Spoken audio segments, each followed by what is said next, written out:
आपण नेहमी म्हणतो कायेन वाचा मनसेंद्रियर्वा, आरती संपल्यानंतर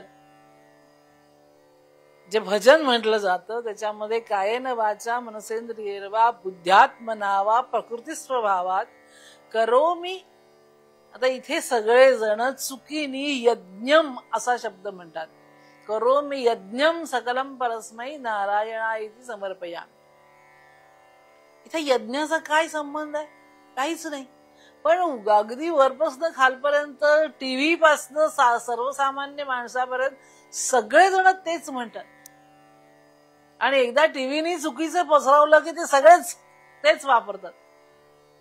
या ठिकाणी शब्द असा आहे काया वाचा मन इंद्रिय बुद्धी या सगळ्यांनी मी जे जे करतो करो मी यद यद यद यद म्हणजे जे जे ते सगळंच्या सगळं मी परमेश्वराला अर्पण करतो. इथे यज्ञाचा काहीच संबंध नाहीये.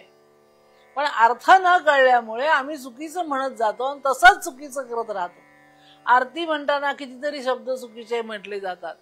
स्तोत्र म्हणताना कितीतरी शब्द चुकीचे म्हटले जातात.